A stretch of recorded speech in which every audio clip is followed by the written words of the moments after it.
নমস্কার বন্ধুরা, সকলকে আমার চ্যানেলে স্বাগত। পেনশনারদের পেনশন বৃদ্ধি সংক্রান্ত এই মুহূর্তে একটি অত্যন্ত ভালো খবর সামনে এসেছে। এই খবরটির ফলে মনে করা হচ্ছে যে পেনশনারদের পেনশন বৃদ্ধি সংক্রান্ত বিষয়টি আগামী কিছুদিনের মধ্যেই এই সমস্যার সমাধান হতে চলেছে। কি সেই খবরে কি কি বলা হয়েছে সকল কিছু আজকের ভিডিওতে বিস্তারিতভাবে আলোচনা করব। ভিডিওটি সকল পেনশনারদের জন্য অত্যন্ত গুরুত্বপূর্ণ, তাই প্রথম থেকে শেষ পর্যন্ত অবশ্যই ধৈর্য সহকারে দেখবেন এবং ভালো লেগে থাকলে অবশ্যই একটি লাইক করবেন এবং সকলের সঙ্গে শেয়ার করবেন।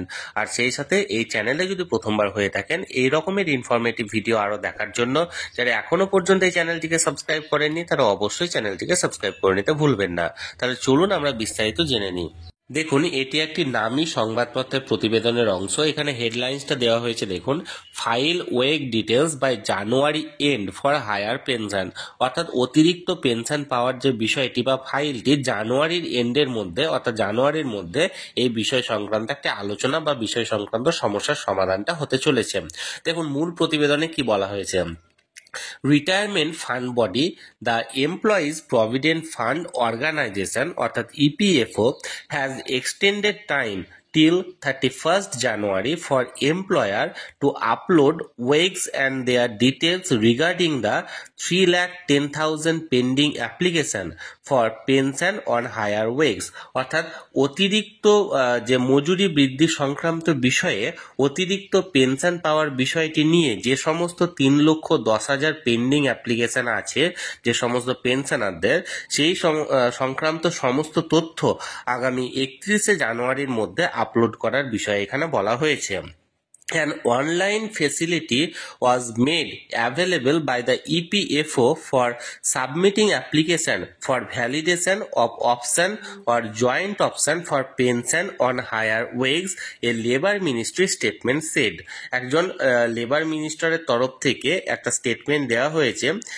ইপিএফও অর্থাৎ এমপ্লয়িজ প্রভিডেন্ট ফান্ড অর্গানাইজেশনের তরফ থেকে একটা অনলাইন অ্যাপ্লিকেশনের যে সাইট সেটা ওপেন করা হবে, যেখানে অপশন এবং জয়েন্ট অপশনের বিষয়গুলি বা ভ্যালিডেশন সংক্রান্ত সমস্ত বিষয়গুলি অ্যাভেলেবল থাকবে। The facility was for eligible pensioner and members in compliance with the supreme court order of 4th November 2022।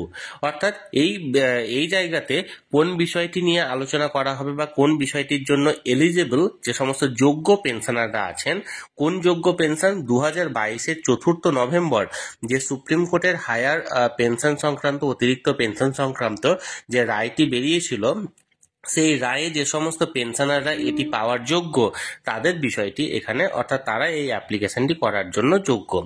It was launched on 26শে February 2023 and was to be available till 3rd May 2023।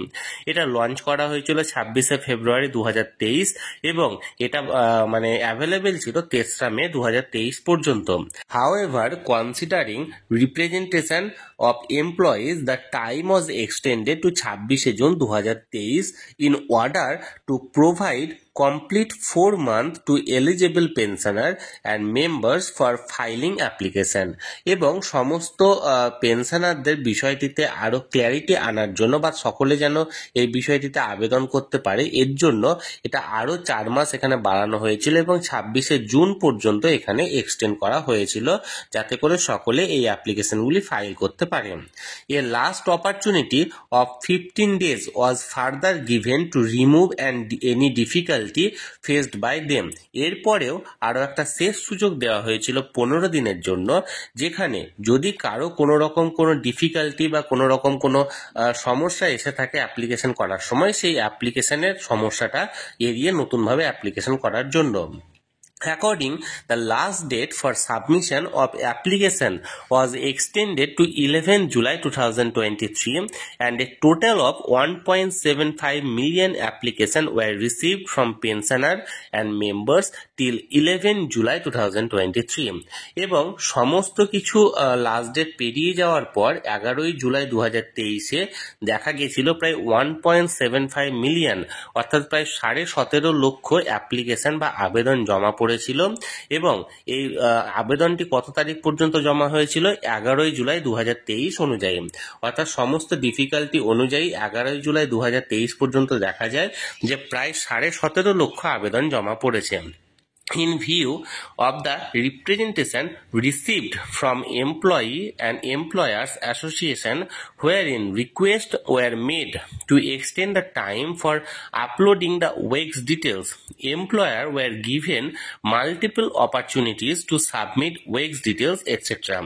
এখানে employer এবং employees অ্যাসোসিয়েশনের তরফ থেকে যে প্রতিনিধিরা প্রতিনিধিত্ব করছিল তারা বিষয়টিতে যে সমস্ত আপলোড ওয়েজ ডিটেলস সংক্রান্ত যে আপলোডের বিষয়টি সমস্ত কিছু এখানে উল্লেখ করা হয়েছিল টিল 30 সেপ্টেম্বর পর্যন্ত 2023 again till 31 December 2023 and thereafter till 31 মে 2024 অর্থাৎ বারবার সময়টিকে এক্সটেন্ড করে এই সময়গুলি লাস্ট 31 মে 2024 পর্যন্ত বাড়ানো হয়েছিল।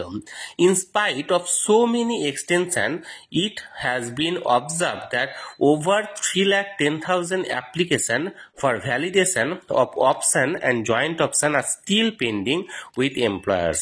এত কিছু পরেও বা বারবার এত সময় বাড়ানোর পরেও এটা লক্ষ্য করা গেছে যে প্রায় 3,10,000-এরও বেশি এখনো পর্যন্ত আবেদনে যে অপশন এবং জয়েন্ট অপশনের বিষয়টি এখনো পর্যন্ত পেন্ডিং আছে এমপ্লয়ারদের তরফ থেকে।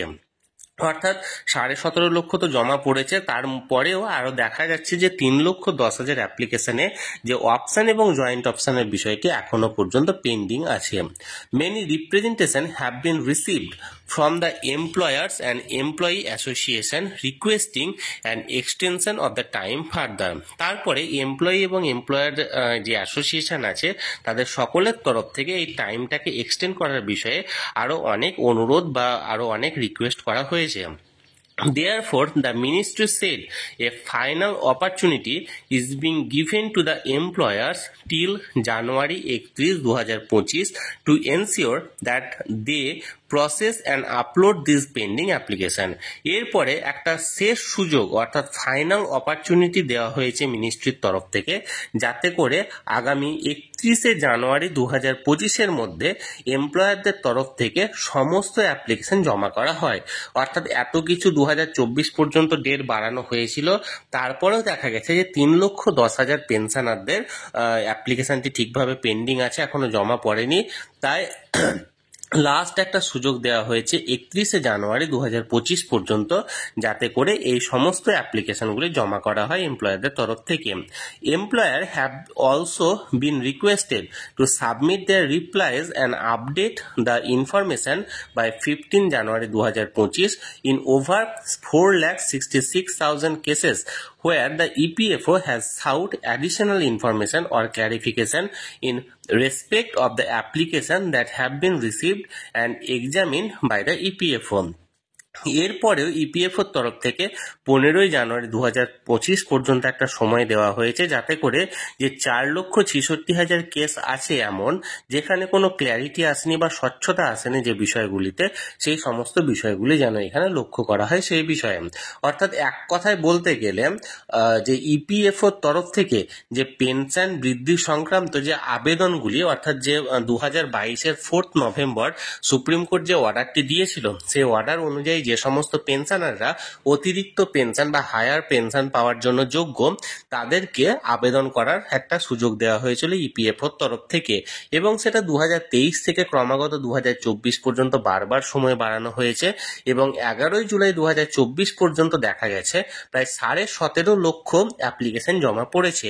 কিন্তু তারপরেও লক্ষ্য করা যায় যে এখনো 3,10,000 অ্যাপ্লিকেশন পেন্ডিং আছে এবং এই 3,10,000 অ্যাপ্লিকেশন যাতে আবার জমা পড়ে এবং বারবার রিকোয়েস্ট যাচ্ছিল বা বারবার অনুরোধ করা হচ্ছিল, তা একটা ফাইনাল সুযোগ দেওয়া হয়েছে যে এই 3,10,000 অ্যাপ্লিকেশন যেন আগামী 31 জানুয়ারি 2025-এর মধ্যে জমা করা হয় এবং এই সংক্রান্ত একটা পোর্টাল খুব শীঘ্রই ওপেন করা হবে। তাহলে বন্ধুরা, পেনশন সংক্রান্ত বা পেনশন বৃদ্ধি সংক্রান্ত যে খবরটি এই মুহূর্তে বেরিয়ে এসেছিল সেটি সরাসরি আমি আপনাদের সঙ্গে শেয়ার করলাম। এই নিয়ে যদি আপনাদের কোনো মতামত বা কোনো প্রশ্ন থাকে অবশ্যই কমেন্ট করে জানাতে পারেন। আর এই ভিডিওটি ভালো লেগে থাকলে অবশ্যই একটি লাইক করুন এবং সকলের সঙ্গে শেয়ার করুন। আর সেই সাথে এই চ্যানেলে যদি প্রথমবার হয়ে থাকেন এরকম ইনফরমেটিভ ভিডিও আরো দেখার জন্য যারা এখনো পর্যন্ত চ্যানেলটিকে সাবস্ক্রাইব করেননি তারা অবশ্যই চ্যানেলটিকে সাবস্ক্রাইব করে রাখুন। ধন্যবাদ, দেখা হচ্ছে পরের ভিডিওতে।